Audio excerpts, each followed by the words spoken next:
Allez, bon, du coup, on est parti. Dans la licence Avatar, donc que vous connaissez certainement, il y a des bestioles intéressantes, il y a des bestioles qui ressemblent à des trucs qu'on connaîtrait, finalement, qui nous font penser à des choses du registre fossile. C'est très inspiré voilà. du registre fossile Avatar. Exactement, et du coup, on s'est dit que peut-être qu'on allait voir un petit peu les bestioles qui nous ont montré, essayer de trouver d'où ça vient. Et peut-être un peu la faune et la flore, si on peut regarder ça. Parce que le nouveau jeu vidéo est quand même, il est quand même superbe au niveau du design. Les environnements sont absolument fantastiques. Donc il y a moyen de voir des détails qu'on n'aurait pas vu dans d'autres licences. Et qui pourraient peut-être nous dire ils ont pioché ça ici ou ils ont pioché ça là. Voilà. On a sélectionné une vidéo de 4 minutes, ce qui veut dire qu'on va parler environ 3 heures. J'ai mis le live pour 2 heures, mais si ça dure un peu plus longtemps, vous nous excuserez par avance. Voilà. Donc, on est parti.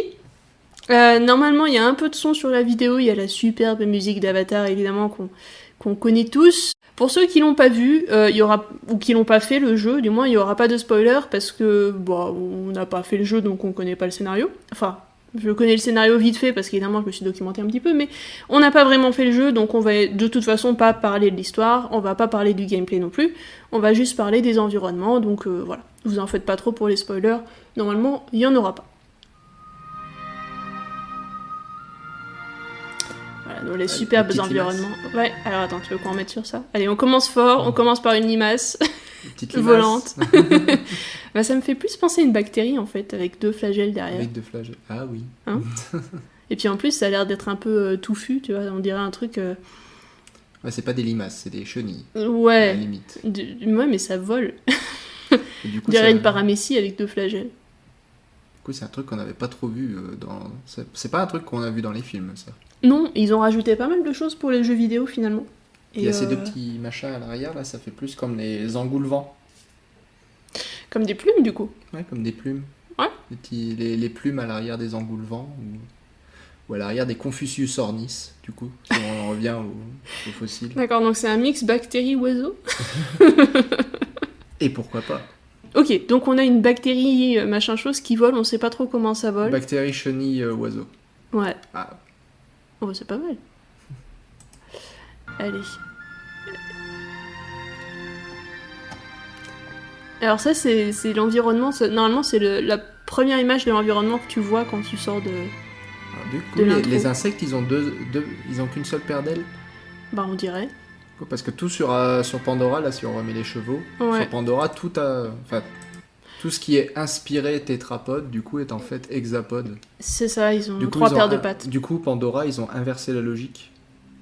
Les insectes de Pandora ont moins de pattes que les animaux qui ont une colonne vertébrale, enfin que les vertébrés, quoi. Ouais, oui. C'est intéressant.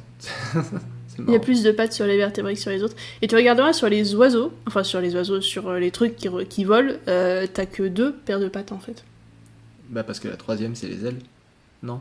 Non. Il y a que 2 paires, il y a une paire d'ailes et il y a une paire de pattes.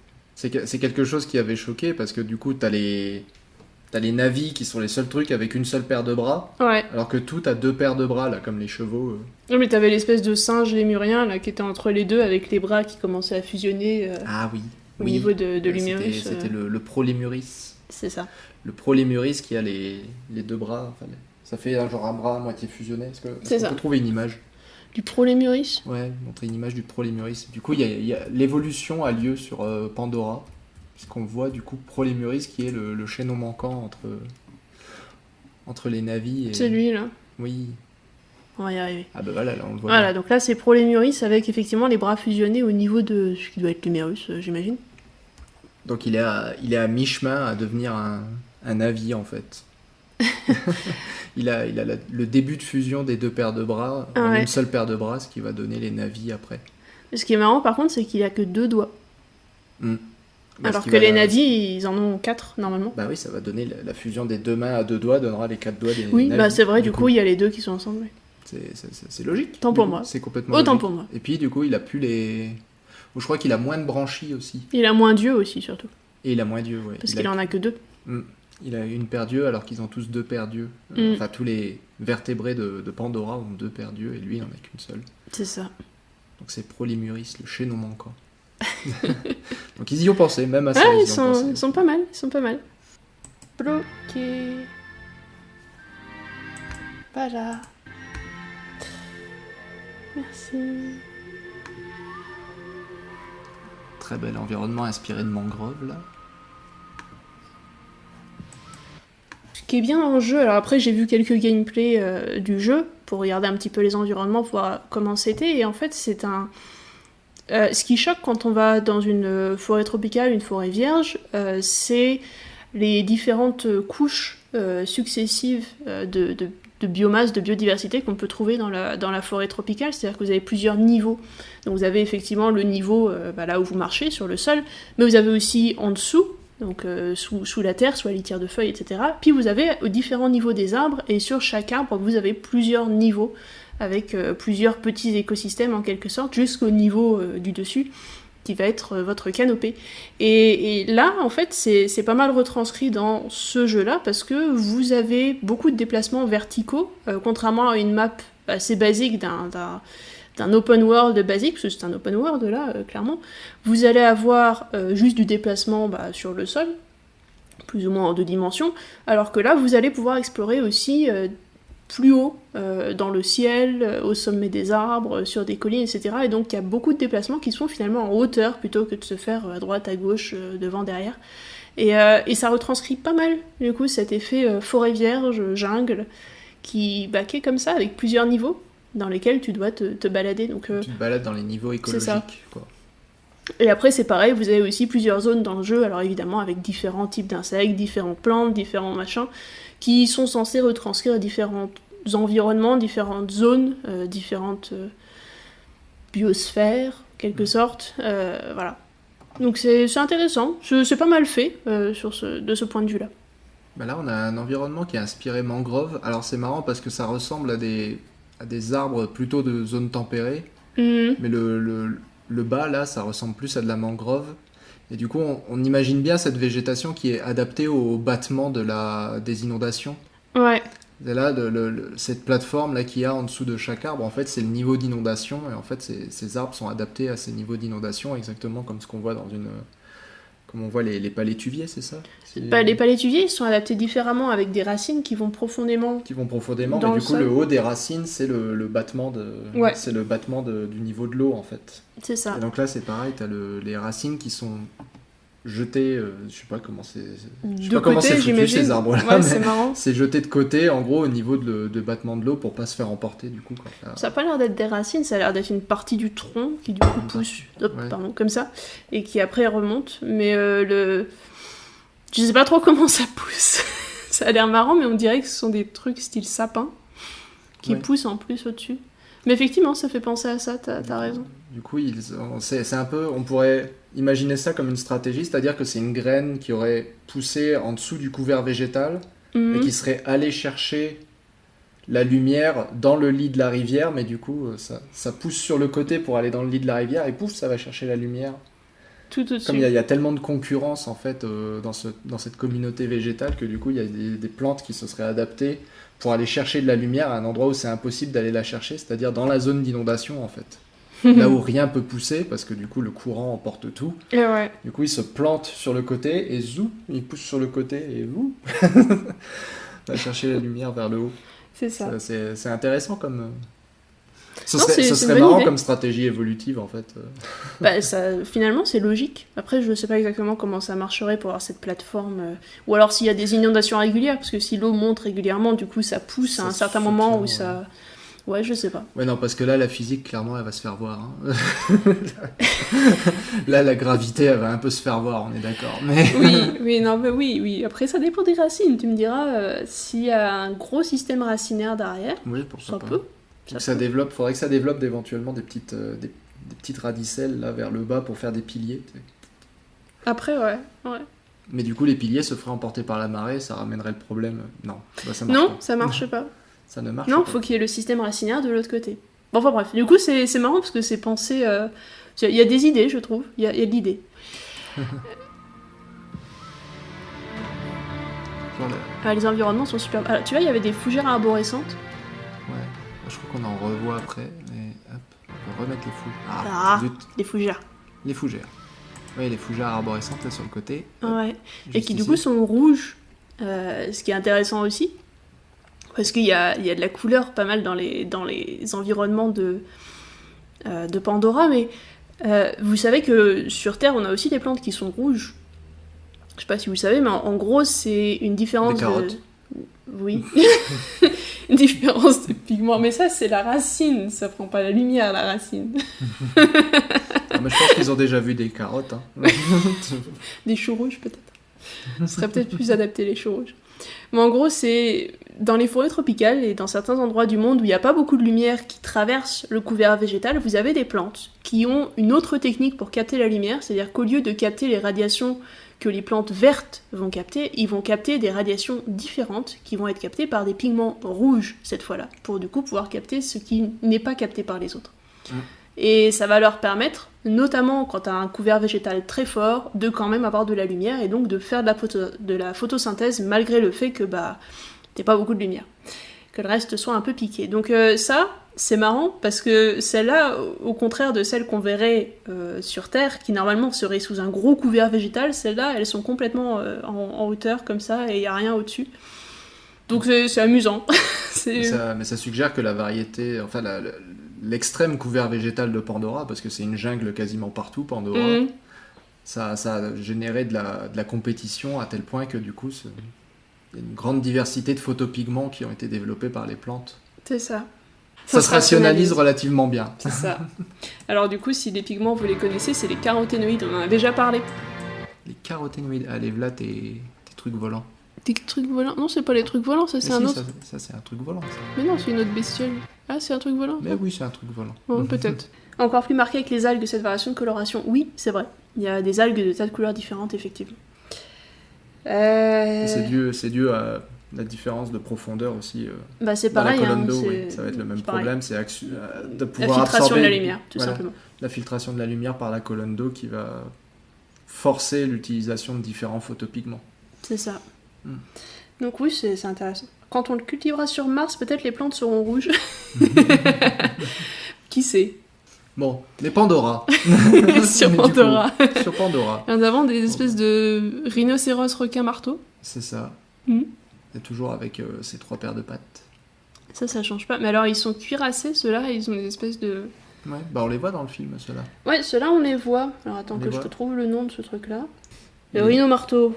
Rhino-marteau. Oh. Ah, voilà, le Hammerhead Titanothère. Un titanothère. Ah, en plus, ils lui ont donné un nom de... Ils ont donné un nom de bestiole. Qui existe réellement, du coup. C'est ça. On va mettre les titanothères, c'est un nom qu'on donnait autrefois aux brontothères, maintenant. Voilà, les titanothères. Donc, ouais, on est bien sur... C'est des animaux éteints qui ont vécu à Paléocène, Éocène, Oligocène en Amérique du Nord, qui sont apparentés aux rhinocéros, et dont on retrouve alors en Amérique du Nord, mais aussi en Asie, du coup. On en retrouve aussi en Asie. Je ne sais pas si on en a retrouvé en Europe, à ma connaissance. Si on en a retrouvé en Europe, il n'y en a pas beaucoup et très tardif. Peut-être à l'Oligocène et encore, je suis même pas sûr. Un beau squelette de titanothère. Avec un petit... Voilà, il y a un petit éventail sur la tête, effectivement. C'est ça, il a le petit éventail sur sa tête. Il est juste là. Non, mais en plus, celui d'Avatar, il a aussi un petit éventail qu'il peut déployer, là. Ah oui, à l'arrière. À l'arrière de la collerette. Là, il l'a sur le pif, là. Mais il a les deux, du coup, il a l'espèce d'avant un peu requin-marteau, et puis en plus, il a la... Ah oui. Ouais, non, là, le maximum qu'il a, c'est les os pariétaux un peu soulevés, mais... après, tu peux inventer ce que tu veux à l'arrière. Bon, c'est pas très parcimonieux, mais... c'est ce qu'ils ont fait, du coup. Voilà, on a le droit d'appliquer le théorème du Dilophosaure de Jurassic Park au titanothère et lui rajouter des trucs qui n'existaient probablement pas, mais bon, comme c'est des tissus mous, on a le droit, quoi. Voilà. Et puis licence artistique perchée et tu peux pas le droit de retoucher son père, voilà. on a le droit c'est autorisé, c'est autorisé dans une œuvre de fiction, c'est autorisé. Dans un documentaire moins, Non, mais là, ils sont jolis en plus, efficient. tu vois. Du coup, le petit éventail, là, il est pas déployé, mais tu le vois à l'arrière, en fait. Oui. Ce truc un peu coloré, là. Quand il est dans le film, on le voit. Mais ce qui est bien, c'est qu'il est coloré. Donc, en fait, ça prouve ici... Là, il est au repos, donc il le montre pas trop. Mais mettons qu'ils ont envie de communiquer entre eux, paf, le petit éventail coloré pour faire de la communication. Oui.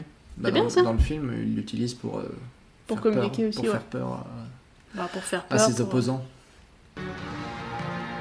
Ah, ça, c'est des bestioles intéressantes. Parce que du coup, c'est pas des plantes, c'est des bestioles. Enfin, sur Terre, l'équivalent de ce truc-là, c'est pas des plantes, c'est des bestioles. C'est des vers spirographes. Pour moi, j'avais l'impression que c'était pas... Ça ressemblait à des prêles, en fait. Niveaux, ouais. Ça ressemble à une prêle dans sa formation. Bah voilà. Et zoup. Là, voilà. Donc en fait, ce sont pas des plantes, ce sont des vers, et alors c'est plus ou moins l'équivalent de la langue de ces vers, c'est une trompe, c'est un genre de proboscis en fait, qu'ils ont à l'avant, et ils s'en servent pour capturer les petits éléments flottants que vous voyez dans l'eau, là, c'est autant de nourriture qui se balade dans l'eau. Donc ils filtrent l'eau à l'aide de cette espèce de langue. Et le ver en lui-même vit dans le tube qu'on voit là. Donc je sais pas si canoniquement dans Avatar c'est censé être des plantes, ces bêtes-là. Ça, ils ne le disent pas. Mais du coup c'est très très très fortement inspiré. Cette façon qu'ils ont justement de se rétracter quand on les touche, c'est très fortement inspiré des vers spirographes. Ah, complètement. Et puis après, de toute façon, beaucoup de ce qu'on voit dans Avatar est inspiré de la faune marine en général. C'est presque une faune marine transposée sur Terre. D'ailleurs, la bioluminescence qu'on voit beaucoup dans... Oui, c'est vrai, là on la voit pas, mais peut-être après. Film. Mais la bioluminescence, c'est pas tellement un phénomène d'espèces terrestres, c'est un phénomène qu'on rencontre beaucoup chez les espèces marines. Justement, où la lumière est rapidement atténuée par l'épaisseur d'eau. D'où l'avantage d'être bioluminescent. Pour se signaler et attirer ses proies. Attirer ses proies, oui. Il y a une question sur le méthode de reproduction avec des tresses est commun à toutes les espèces de Pandora. Est-ce que ça ferait d'elles toutes la même espèce ? Non, parce que le mode de reproduction à base de pénis qui pénètre dans un vagin est commun à peu près tous les tétrapodes, hein, mais on n'est pas tous de la même espèce. Enfin, à moins que vous vous considériez de la même espèce que votre chat, par exemple, mais... Oui. Après, nous, on est moins dégueulasses que les Pandoriens, c'est pas considéré comme normal dans notre culture de mettre notre pénis dans le truc des chats. Alors que sur Pandora, ils considèrent ça comme normal, mais ça, c'est un autre problème. C'est une autre culture. C'est une autre culture.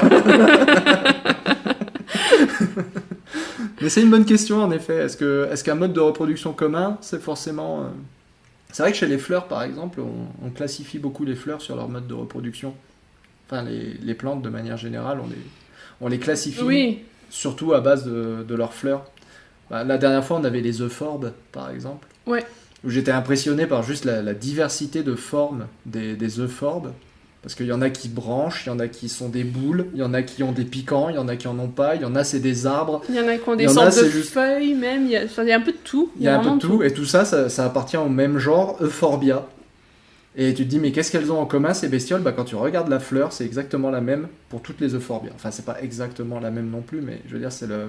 La fleur la fleur, c'est quasiment exactement la même structure, mais c'est juste la fleur, c'est exactement pareil. C'est ça. Du coup, c'est vrai que c'est légitime comme question. Ça reste légitime. Mais là, comme on parle de trucs qui sont fortement inspirés des vertébrés, je partirais plutôt du principe que non, c'est pas parce qu'ils ont le même système de reproduction qu'ils sont de la même espèce. Ça va être un peu... Puis après, les plantes, ça se reproduit un peu différemment aussi, c'est pas...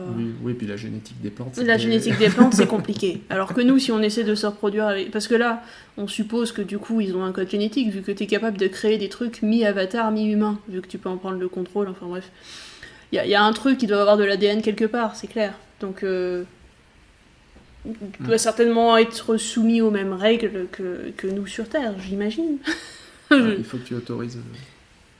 Je suppose. Ah, oui. Il a répondu, d'un coup. Je partais du principe que les tresses... Compatibles entre toutes les espèces, je suis pas sûr qu'un pénis d'éléphant soit adapté à un Yorkshire, par exemple.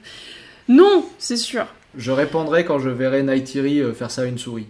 je saurais répondre qu'à ce moment-là, j'avoue.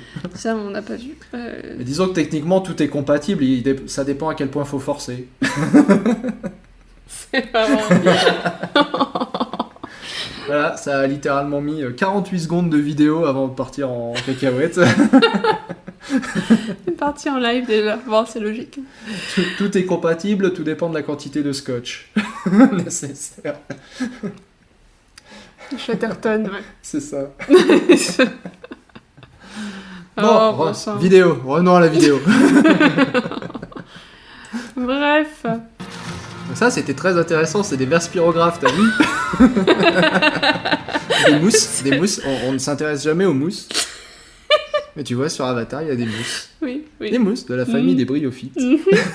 Exactement. Elles sont très Est-ce intéressantes parce qu'elles ont deux états. Est-ce qu'elles sont orientées au nord aussi, sur les arbres ou pas du tout? Ah, est-ce que les mousses de Pandorienne sont orientées vers le nord? C'est intéressant. Ça. C'est très intéressant, extrêmement. Ce qui sous-entendrait que, du coup... Ce qui est marrant, là, quand même, petit truc comme ça, c'est que sur le même arbre, vous voyez plein de petites bestioles, plein de petites choses différentes, en fait. Donc t'as à la fois des champis, là, on dirait. Oui. T'as des fougères et t'as des mousses. Et c'est exactement ce qui se passe. C'est que t'as vraiment une colonisation de tous les milieux, dans des forêts tropicales, où tu vas avoir un peu tout qui pousse, un petit peu aléatoirement. Mais t'as vraiment une colonisation de tout et n'importe quoi. Donc effectivement, des troncs d'arbres, c'est colonisé aussi. D'ailleurs, en forêt tempérée aussi, vous les verrez. C'est une bonne mimique de la réalité, c'est vrai que ça manque beaucoup. Un peu d'originalité du coup, mais ce qui est d'autant plus oui. intéressant pour nous, puisqu'on essaie de commenter justement le réalisme c'est ça. des choses. Pour le coup, ça fait très réel, mais par contre, ce qui est embêtant, c'est que là, on est dans une forêt tropicale et ils nous balancent quand même des trucs qui ressemblent beaucoup à ce que je pourrais retrouver en forêt... Ça ressemble à des arbres de forêt tempérée. C'est ça. En France, on pourrait trouver ça, avec ce genre de petites fougères, avec... Ouais. Complètement, ça ressemble à un séquoia, votre truc. Un sapin ou un séquoia, un séquoia géant, en fait. Ils ont juste pris un séquoia géant et l'ont transféré là-dedans. Je sais pas, ça ressemble beaucoup. Oui. Petite question ? Non, une petite précision, les tresses, faut voir ça comme un système de communication étrangement élaboré. Donc effectivement, m'étant renseigné sur le wiki, la tresse sert uniquement à ce lien spirituel avec un autre être. La reproduction entre navis se fait normalement. C'est quoi normalement ? Bon, hein. D'accord, donc la tresse, c'est juste pour les préliminaires. Ça rend pas la chose moins dégueulasse, hein.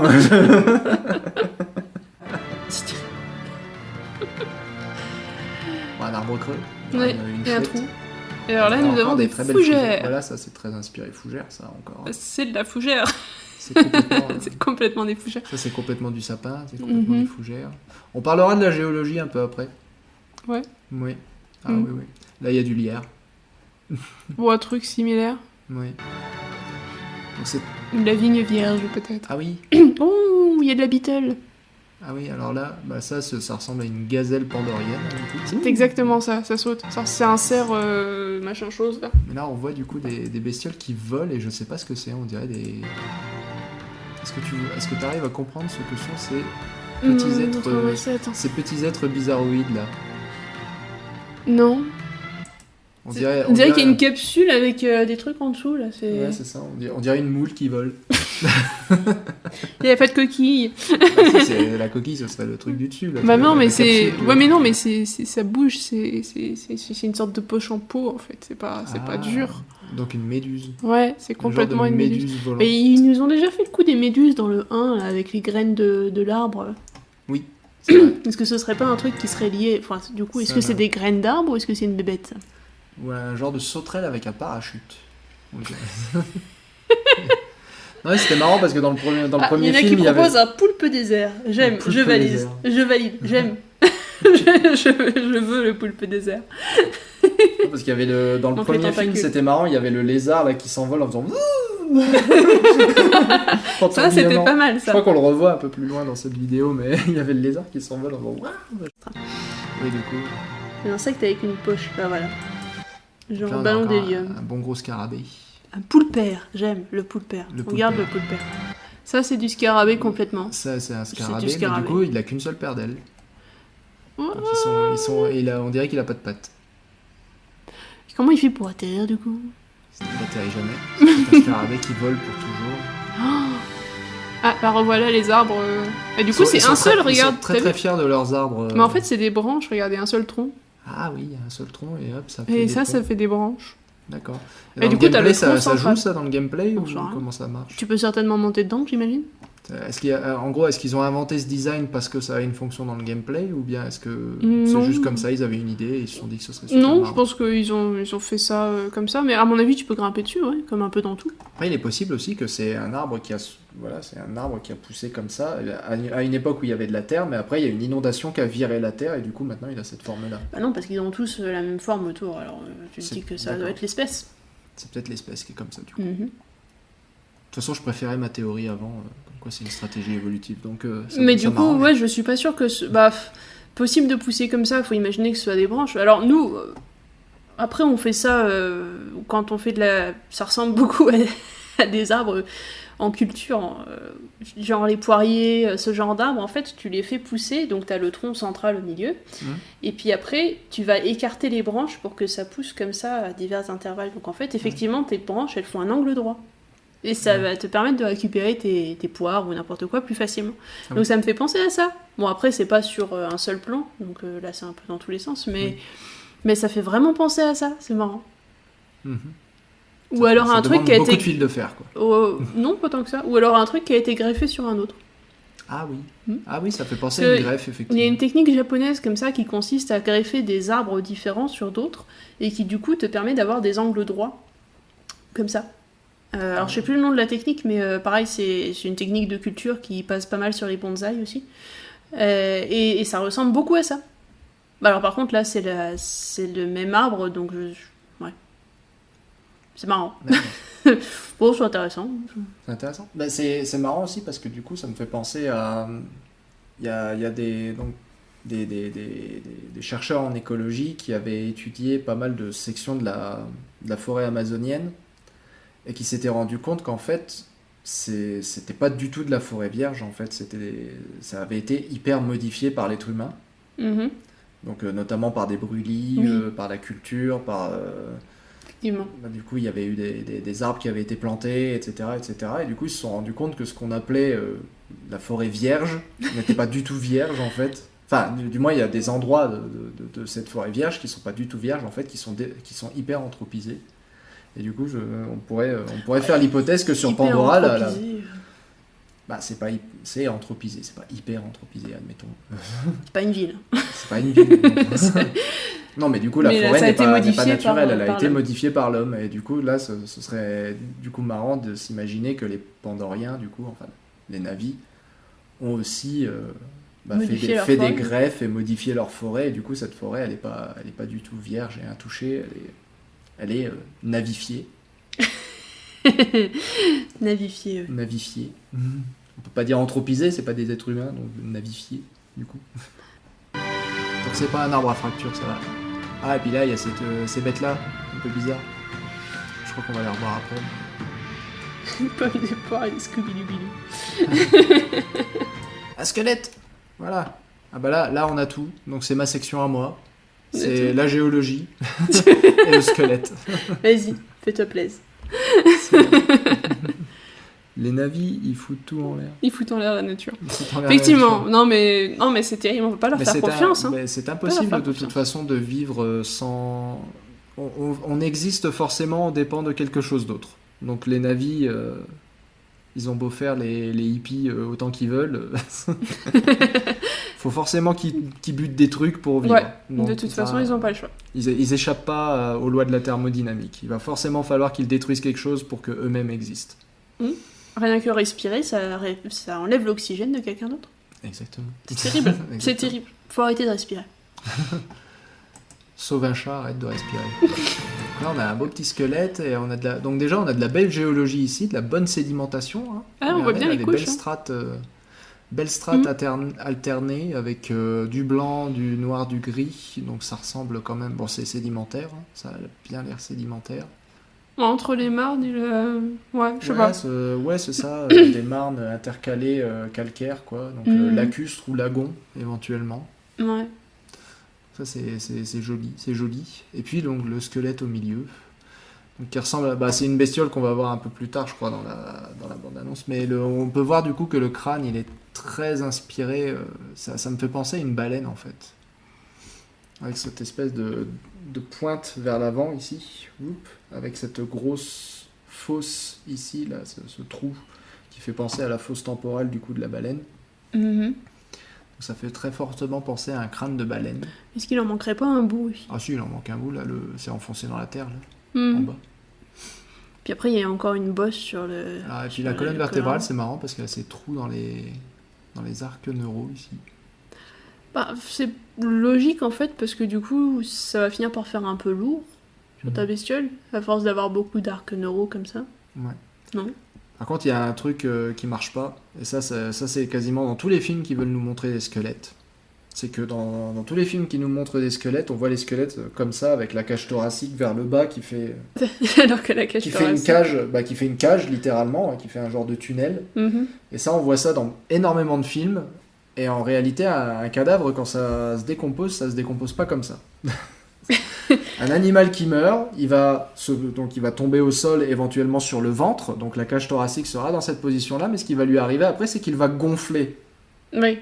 Parce que les intestins vont se remplir de gaz, parce que les bactéries à l'intérieur vont se mettre à pulluler. Prenez l'exemple d'une baleine, par exemple. Vous allez voir une baleine échouée, ça donne ça. Oui, et donc le ventre va gonfler jusqu'à ce que l'animal finisse sur le côté, en fait. Et donc on va finir par avoir cette position semi-ouverte comme ça, sur le côté. Et après, une fois la décomposition aura atteint un point où il y aura un trou qui va se former et le gaz va s'échapper, quoi. Ce qui, chez les baleines, peut être très impressionnant. Ça explose. Restez pas à côté d'une baleine en décomposition. Est-ce qu'on a une vidéo de baleine qui explose? Non. Ah si, allez. allez. Non. Allez. Non. Exploding whale. Il y a une fois où c'est arrivé en Corée, pendant il y a une baleine qui avait échoué et ils ont essayé de transporter la baleine avant que justement il y arrive des bricoles. Ils ont transporté le cadavre de la baleine en ville et la baleine a explosé pendant qu'elle passait au centre-ville. Et ça a été filmé, mais faut arriver à la retrouver, celle-là, elle est pas facile à trouver. Oh l'horreur. Donc voilà, regardez les gaz d'échappement. Donc la baleine, elle a des gaz... Voilà, bienvenue, voilà, bonjour. Les gaz. Et bon appétit surtout. Donc c'est pour ça qu'on ne retrouve pas les corps dans cette position-là, généralement. C'est très rare de trouver un corps dans cette position-là. C'est parce que les gaz font gonfler et poussent le cadavre sur le côté. C'est pour ça qu'on a très souvent des positions très distordues. En plus, tout cela ne prend pas en compte la fameuse, et vous connaissez, si vous avez vu Jurassic Park, la fameuse contraction post-mortem des ligaments postérieurs du cou. Faut le dire vite. Les vrais fans de Jurassic Park savent le répéter, oui, savent le dire. Même s'ils savent pas ce que ça veut dire, ils savent le dire. Donc les tendons qui se trouvent à l'arrière de la tête, surtout sur un animal qui a une tête énorme comme ça, vous voyez que la tête ici elle est énorme, il y a une énorme zone d'insertion pour les tendons de la nuque ici, qui va s'insérer là dans les arches neuraux. Tendons qui sont tellement puissants du coup qu'il y a il y a des trous pour augmenter la surface d'insertion de ces muscles nucaux, de la nuque. Donc là, quand ça sèche, il va y avoir une distorsion, ça va lui tirer la tête en arrière. En l'occurrence, la tête est tellement grosse que ça va même plutôt tirer le corps vers l'avant. Mais en tout cas, il va y avoir une énorme distorsion du corps. Quand un muscle comme ça va se dessécher, va se momifier, ça va... Mais vous le voyez chez les oiseaux fossiles, en plus, généralement, la tête, t'as le corps comme ça, et la tête, elle fait... parce qu'elle va revenir comme ça, parce que le cou va repartir vers l'arrière. Exactement. C'est pareil pour ces trucs-là. Plus t'as de gros tendons, plus ça part. Et c'est pas que les petits dinosaures d'ailleurs, hein. C'est pas que les oiseaux et les petits dinosaures, il y a aussi le Camarasaurus par exemple, il y a un squelette de Camarasaurus qui est très connu. Et voilà, vous voyez, la belle contraction post-mortem des ligaments, cric qui ramène la tête en arrière et la queue aussi du coup. On est d'accord que le dinosaure, normalement de son vivant, il fait pas ça. Non, ça c'est des positions qui sont pas très naturelles. Quand tu vois l'angle des vertèbres... là, ça fait quasiment un angle droit ici, ça. Oui. ça doit faire mal si jamais tu le fais quand t'es pas encore... Donc ça concerne pas que les raptors, du coup. Contrairement à ce qu'on pourrait croire en regardant Jurassic Park, la contraction post-mortem des ligaments, C'est pas que de la nuque, hein, du coup c'est de toute la colonne vertébrale, mais bon, le cou étant la partie la plus flexible, c'est le cou qui va partir en arrière généralement. Et la queue. Bref, un beau cadavre comme ça, c'est rare. C'est juste pour dire que... Tout ça on est bien parti pour les 3 heures là, je pense. Non mais c'était la leçon de taphonomie, tu vois, c'est le seul moment où je peux contribuer réellement à cette vidéo. Donc négatif, la leçon de taphonomie de la journée, voilà, un cadavre comme ça, bien à plat, c'est rare. Il est beau. C'est très très rare. Ou alors faut qu'il soit immédiatement recouvert de beaucoup de sédiments pour le tenir comme ça, malgré Ou alors faut que quelque chose le mange tout de suite. Ou faut que quelque chose se débarrasse de la chair et fasse un trou dans l'estomac, effectivement, tout de suite. Éventuellement. Ouais. Tout de suite. Pour que, justement, il n'y ait pas tout... Mais du coup, le corps sera d'autant plus déformé. Enfin, je veux dire, un carnivore qui s'attaque à une carcasse, ça déforme encore plus le... Ah oui, il va tirer des morceaux, récupérer des... Ça, c'est un corps qui n'a pas été dérangé. Ça, c'est un corps qui est resté là, tranquillou. Personne n'y a touché à ce truc-là. Joie.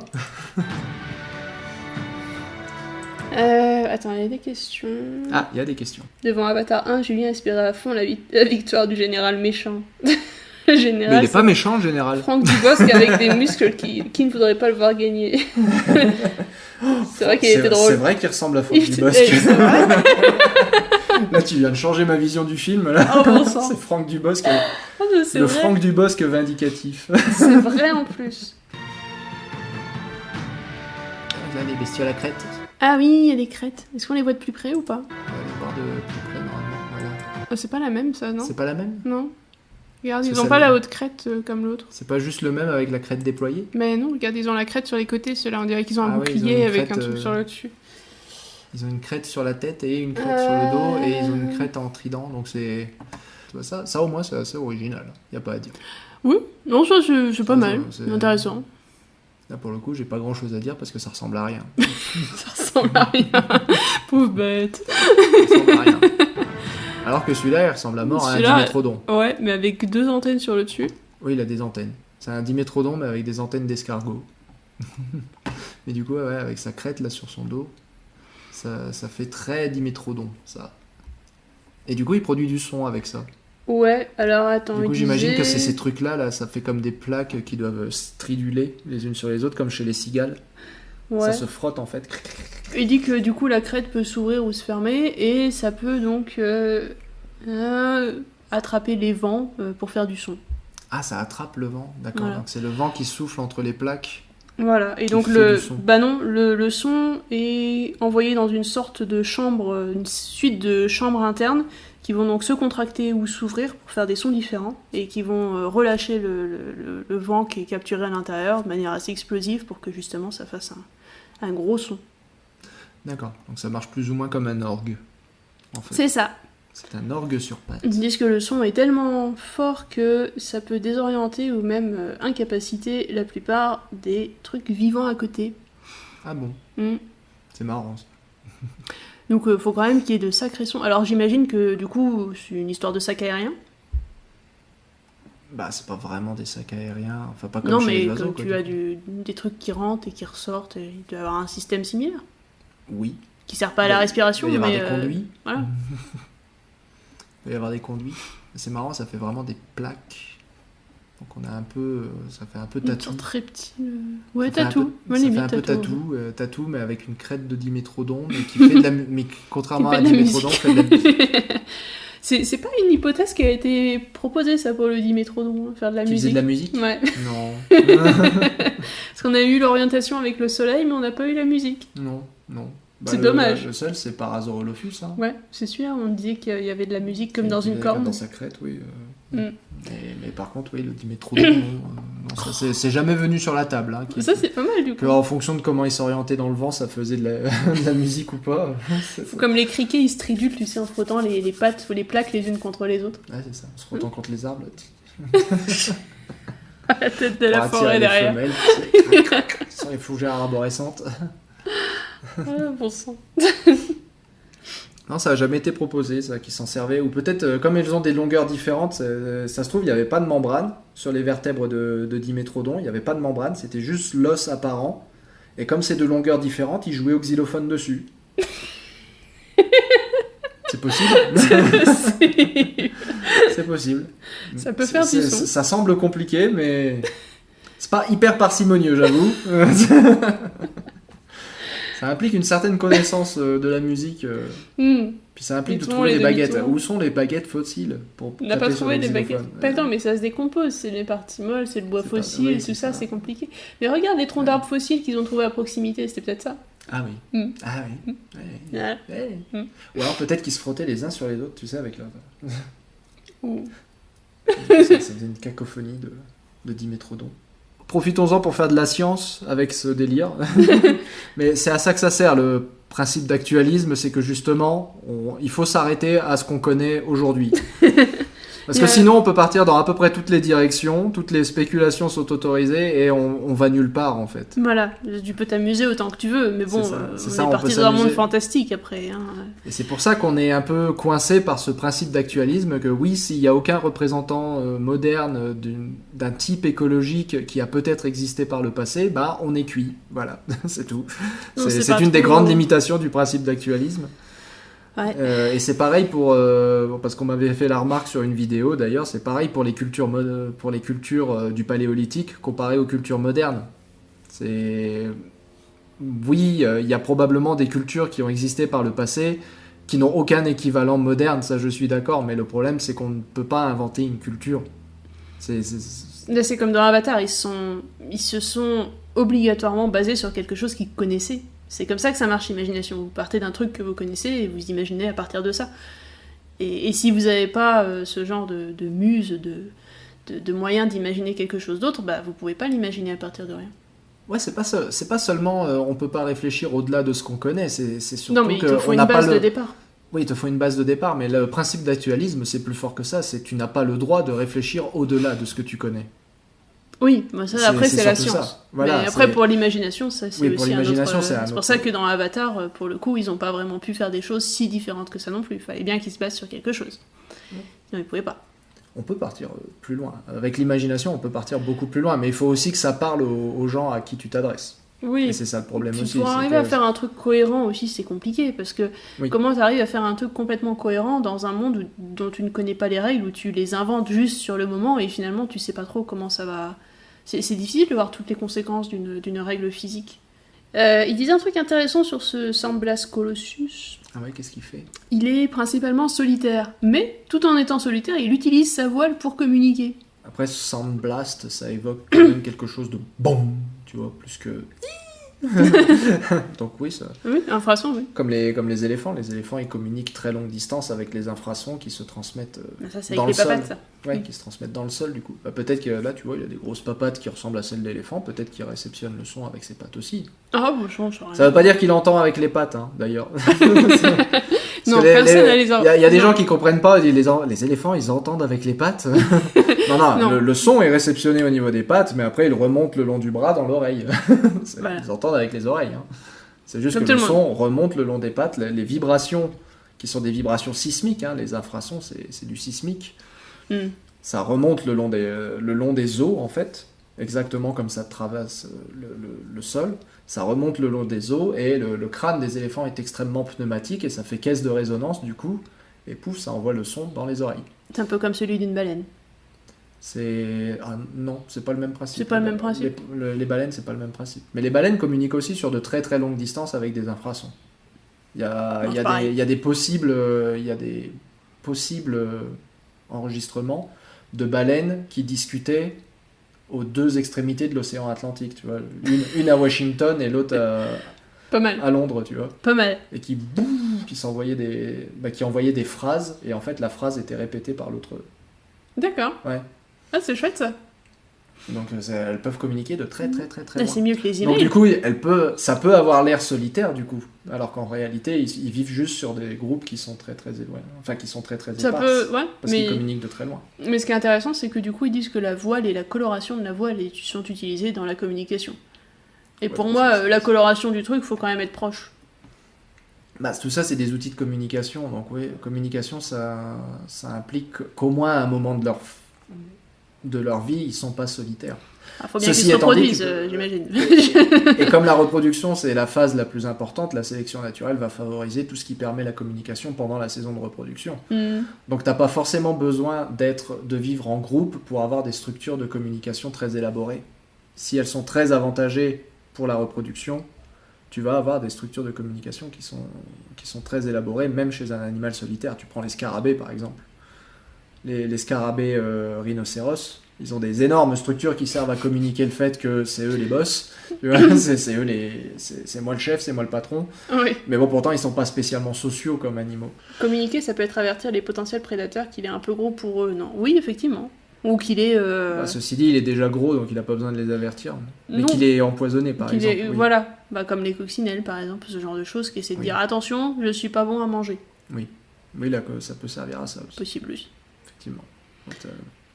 Une autre bonne raison de dire que c'est pas parce qu'on a des structures de communication qu'on est forcément social. C'est ça. Et ensuite... On continue. Il a un casque aussi, hein, tu vois. Oui, il a un casque aussi sur le... Ça ressemble à un Arsinoitherium. C'est marrant. C'est vrai. Avec une seule corne. Ah, et voilà, donc ça c'est la bestiole qu'on a vue tout à l'heure. De la bestiole de tout à l'heure. Cette espèce de truc qu'il a à l'arrière de la tête.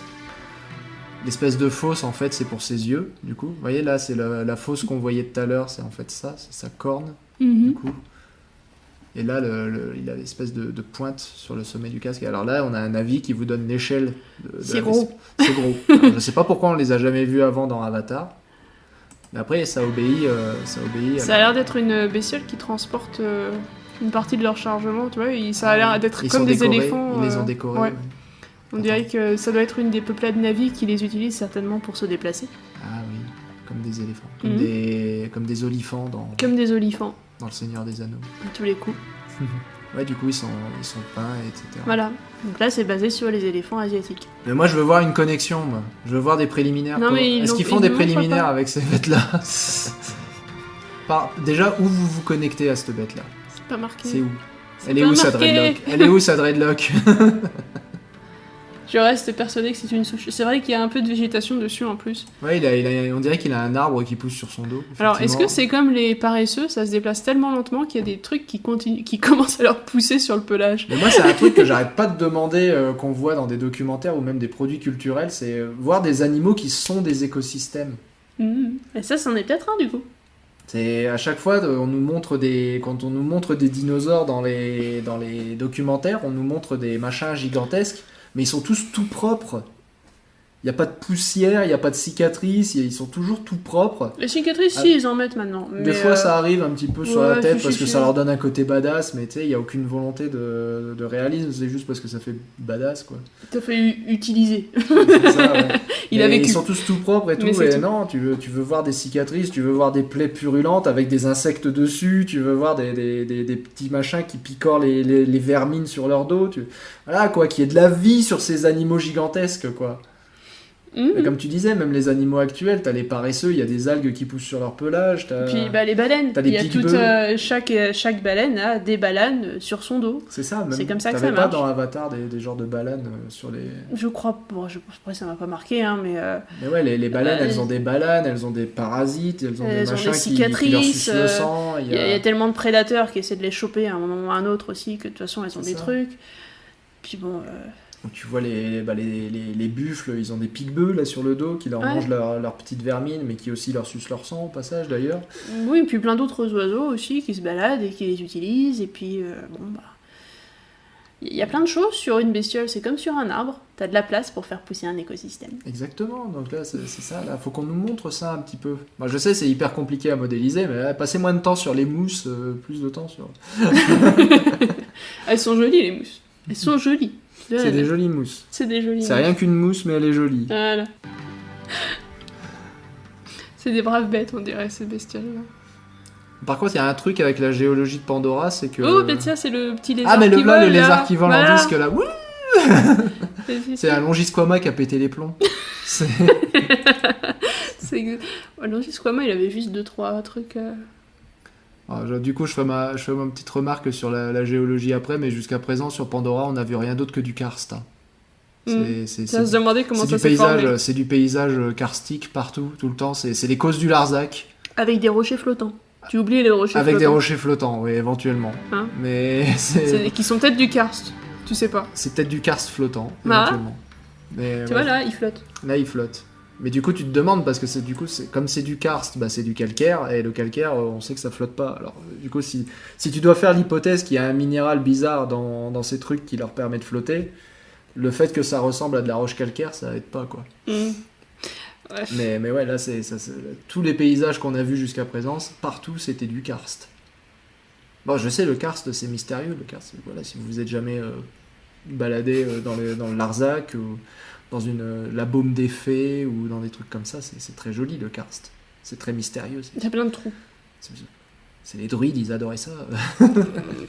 C'est mystérieux, c'est hyper mystérieux, c'est comme les vieux. C'est parce qu'il y a c'est parce qu'il y a beaucoup de dieux là-bas aussi. En même temps, le karst, c'est super vieux, c'est hyper mystérieux. Mais... Du coup, tu peux te dire que s'il y a des trous, c'est plus facile à faire voler aussi. Oui. Oui, si t'as une fusée, oui. Donc ouais, les petits longisquamas, ce serait trop marrant d'imaginer un longisquama qui... Longisquama qui vole comme ça. Ouais, qui... Mais le longisquama, il avait des épines neurales, pareil, qui étaient pas non plus... On sait même pas longisquama, en fait. Le problème, c'est que y a pas... Le nombre de gens qui ont vu le fossile de longisquama avec leurs yeux, attends, déjà, il y en a pas beaucoup. Tu vois ?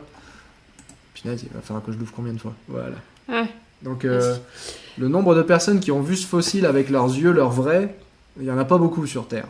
Et il y en a au moins la moitié qui disent que en fait c'est peut-être juste une fougère qui est à l'arrière d'un squelette en fait. Tu vois, du coup t'as une fougère et puis un squelette qui est tombé dessus. Et il y a qu'un seul. Ça peut ressembler à une palme de palmier. Ou une palme, ouais. Tu vois, ouais, c'est pas une fougère, palme. Ouais, une palme. Mais bref, voilà, ils disent que c'est une plante quoi. Donc tout le monde est même pas d'accord pour dire que ça appartient réellement à cette bestiole-là. Bon après c'est pas les arcs neuraux. Tu vois, les arcs neuraux on les voit bien. Bah oui. Et c'est pas les arcs neuraux, alors c'est du tissu mou, et la question c'est qu'est-ce que c'est, quoi. Est-ce que c'est de la feuille ou est-ce que ça appartient à la bestiole ? Et ça, le truc c'est que c'est fondamentalement extrêmement rare d'avoir du végétal et du vertébré préservé dans la même roche. C'est extrêmement rare. Généralement, tu retrouves les feuilles, tu trouves les végétaux dans des couches particulières, tu retrouves les squelettes dans des couches particulières. Mais du coup, est-ce que ce serait pas plutôt genre une membrane avec des endroits un peu plus épais que d'autres pour pouvoir justement la déployer, parce que c'est plus ou moins ce qui s'est passé là. Bah, comme je disais, le problème c'est que le peu de gens qui l'ont vu, la moitié sont pas convaincus que ça appartient à la bestiole, donc je peux pas te dire. C'est vrai que là ça a l'air un peu zarbe. Hein. La bestiole ressemblait à ça, donc j'imagine bien cette bestiole-là s'envoler en hélicoptère.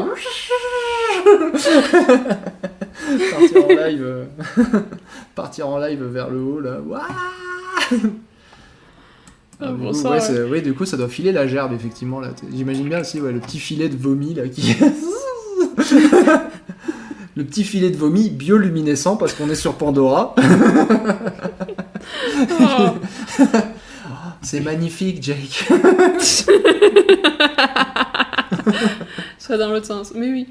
Mais ce qui est bien là, c'est qu'il y a plein de bestioles dans l'environnement. Ah oui, bah. Et ça ressemblerait plus parce que là, les environnements de tout à l'heure, ils sont bien, mais ils sont un peu vides de tout animal au final. Bah, à part les gros trucs. C'est comme sur Terre, quoi. Ça prend vie la nuit, quoi. Mm-hmm.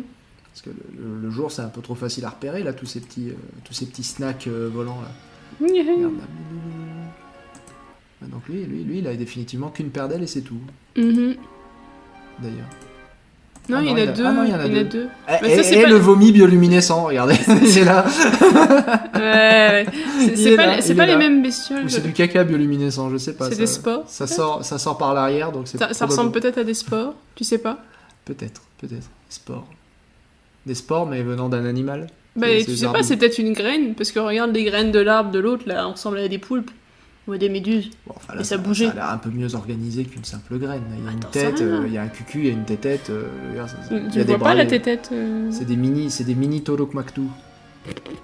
C'est des micro-Maktu. Pas la tétette. Le micro. Pour moi, c'est complètement une graine, ce truc. Oh, non. Ah si. Non. Ah si. Spermato, à la limite. Mais... Bah, regarde, ça ressemble pas à une graine, ça. Mais c'est pas le même, regarde comme ça vole, celui-là. Mais si, regarde, les deux paires d'ailes, oui, il a la petite queue. Regarde comme il vole pas de la même manière. La titiette. Regarde. Il vole les deux ailes en même temps, on dirait une libellule. Et celui-là, là, c'est les deux paires d'ailes séparées. Les libellules, justement, c'est alterné, les libellules. Non, les libellules, ça fait les deux en même temps. Mais ça, non, ils ont plus ou moins, enfin, battement d'ailes plus ou moins en même temps. Là, regarde, pouit, pouit, pouit, pouit. Et lui, là, il va très haut, c'est pas la même bestiole. Ah ouais. Bah oui. Ah ouais. Bah Ah ouais. ouais. Ouais, Non, mais j'ai raison, je cherche pas. Je suis perplexe. Non, t'es Julien. C'était nul. Du coup, ça ressemble. Du coup, dans ce cas, ce serait inspiré des. Je trouve que ça ressemble à un lys de mer qui se balade. Ah, bah oui, effectivement, ça ressemble à un lys de mer qui se balade. Oui, tiens, bah les Faisceau Star. Ouais. Ça ressemble complètement. Bon, avec seulement deux paires de bras, du coup, mais.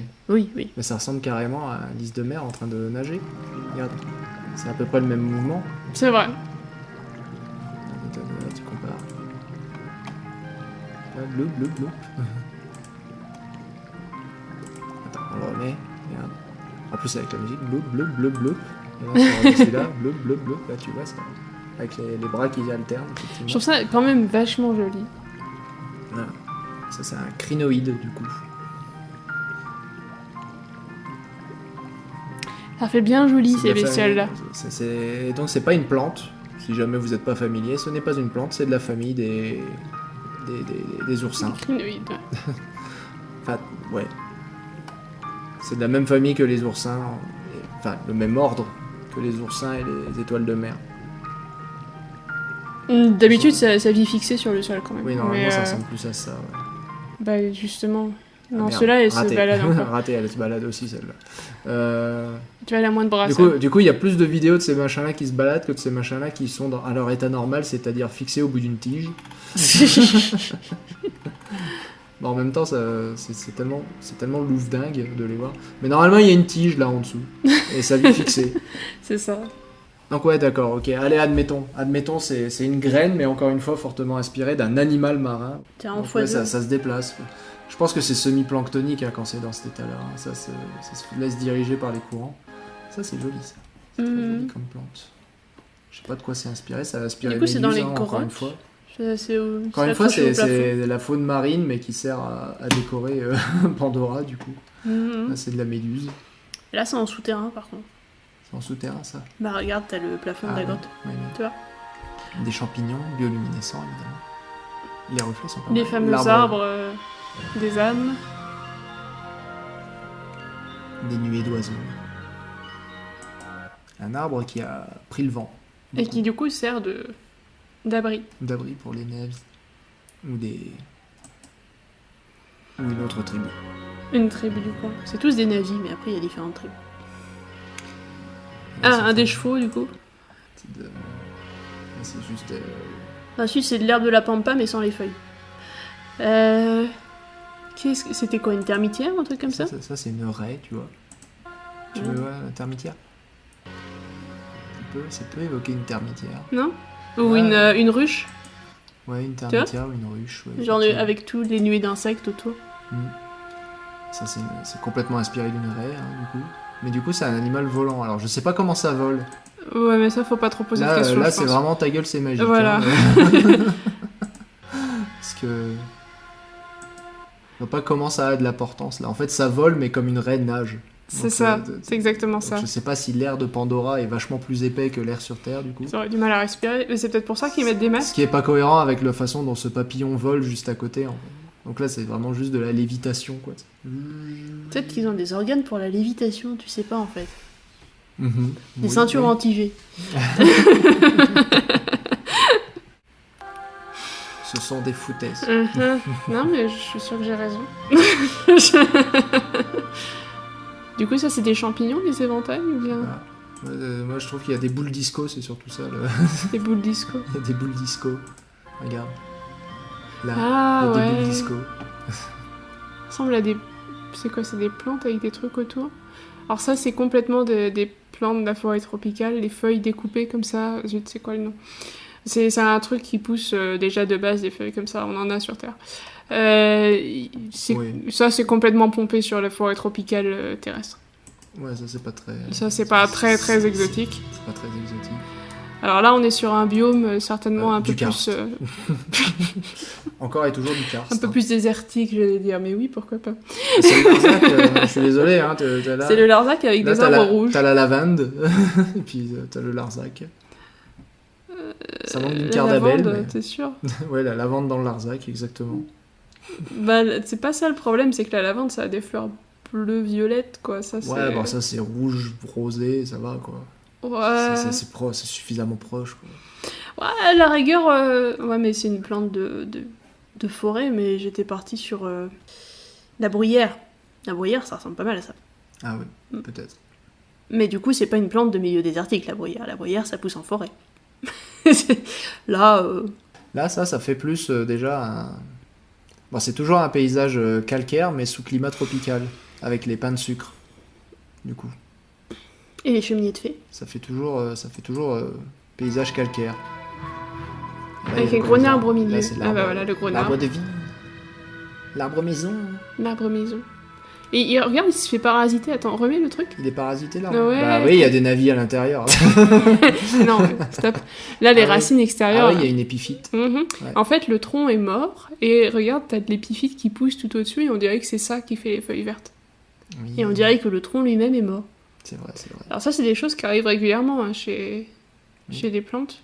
Une épiphyte, peut-être pour définir, le gui, c'est une épiphyte, c'est ça? C'est une plante qui pousse sur une plante. Ouais, et qui alors... va du coup le parasiter son système circulatoire. Ouais, le gui, c'est différent, parce que t'as des épiphytes qui parasitent pas le système circulatoire. Ah oui. Le gui, lui, ouais, il parasite, carrément, il pompe à l'intérieur de la sève de l'arbre. Mais vous avez beaucoup d'épiphytes, que ce soit notamment des trucs qui ressemblent un peu aux ananas, parce que les ananas, de base, c'est une épiphyte. C'est des plantes qui vont utiliser l'arbre comme support, mais par contre, qui vont pas le parasiter au niveau de son système circulatoire ou quoi. Ils vont juste se poser dessus et utiliser les coins, les creux pour récupérer de l'eau, des insectes comme ça. La hauteur de l'arbre pour récupérer de la lumière aussi. Voilà, par exemple. Donc ils vont utiliser le support, mais on va pas parasiter l'arbre comme le gui. D'accord. Bah là, ça a l'air d'être un bon gros parasite quand même. Là, on est sur du gros parasite. C'est pas impossible que ce soit lui qui l'ait tué d'ailleurs, l'arbre en question. Après, on a un autre problème, on a des choses comme le lierre, par exemple, qui peuvent complètement recouvrir un arbre et carrément l'étouffer à ce niveau-là. Parce que ils vont devenir, le tronc va finir par être un peu trop gros, l'arbre va plus pouvoir pousser, et puis il va prendre la place du feuillage et choper la photosynthèse à la place de l'arbre, et ça va être embêtant.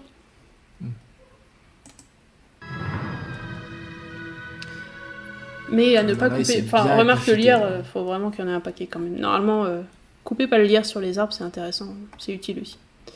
Ça donne des abris pour les insectes. C'est ça, c'est super intéressant pour le reste de la biodiversité, mais normalement, ça étouffe pas l'arbre, hein, le lierre, c'est pas... Faut vraiment qu'il y en ait un paquet, et encore, c'est rare. Et donc il est aussi parasité par des navis. Hein. Et il est parasité par les navis, c'est peut-être pour ça qu'il est mort. Genre les fameuses 2 paires d'ailes.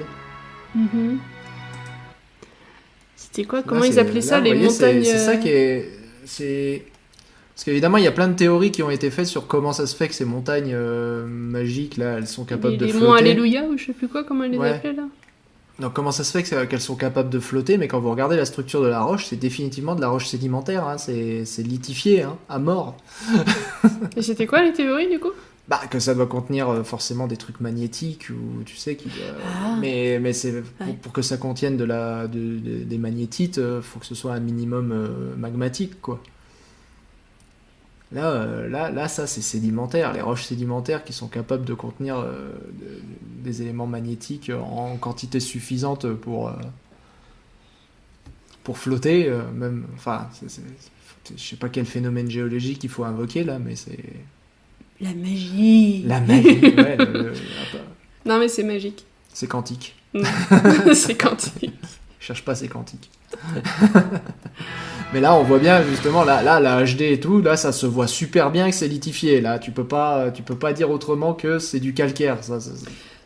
C'est blanc, c'est lithifié, c'est minastyrite, c'est calcaire, quoi. Je suis désolé. Je suis contente qu'il nous ait épargné un truc, ça dit en voyant les images, c'est qu'il n'y a pas de cascade qui descend de ces trucs. Parce que dans beaucoup de jeux vidéo, tu verras. Ça a été compliqué. Ouais, tu verras qu'ils s'amusent à faire des cascades qui descendent de rochers où t'as rien en fait. T'as pas vraiment de source pour un fleuve, pour une rivière ou pour un mini-lac ou rien du tout. C'est un aquifère, hein, ça marche.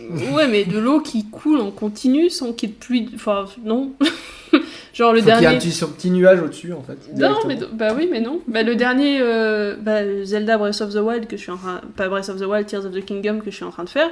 Bon, il est très bien dans beaucoup d'aspects, mais pour les montagnes qui flottent, il y en a quand même où il y a de l'eau qui coule sans discontinuer, et c'est pas une petite cascade. Et ça coule d'une île qui est dans le ciel et qui a pas d'accès à l'eau autre que la pluie. Et encore, enfin ça ferait pas un fleuve qui descend quoi. Je suis contente qu'il nous ait épargné ça. Attends un peu. Oui, peut-être. Attends de faire tout le jeu. C'est très très beau. En tout cas, ça fait des beaux paysages. C'est joli, Voilà, c'est joli, parce que là, on a toute une... tout un biome. Les fameux Les Banshee. Banshee. Ah, c'est les images du jeu, là, avec ton personnage. Là, c'est du gameplay. Là, c'est du gameplay. Mais... C'est joli. C'est beau, hein. C'est du beau gameplay. Alors, ce qui m'amuse aussi, si tu stops là... Stop. N'importe. Si tu regardes le cheval sur les côtés, t'as des espèces d'excroissances sur l'arrière-train. Oui. Là, ils sont sur le cheval. Et alors, plutôt que... Ça fait penser à une reconstruction de fossiles, tu sais, comme on avait avant, où t'avais pas de la viande partout, et on avait l'impression qu'il y avait des trous. Ouais, c'est l'hélium, quoi. Ouais, c'est l'hélium, alors que... Enfin, sur les espèces actuelles, t'auras juste une grosse cuisse. Là, t'as un truc qui dépasse. Ça fait un peu... Ça dépasse beaucoup, en plus. Ça sautille. Bah, ils font galoper les bébêtes. Mais en fait, ils font que les deux... Bah, pour les chevaux, ils font qu'en fait les deux sets de pattes avant partent en même temps. D'accord, donc il n'y a aucun avantage. Il n'y a aucun avantage. Il n'y a aucun avantage à avoir. C'est pas comme un mille pattes où t'as chaque set de pattes qui se déplace différemment. Là, non. Ils auraient pu faire l'amble, ça aurait été marrant. Ouais. Voir des bestioles pratiquer l'amble.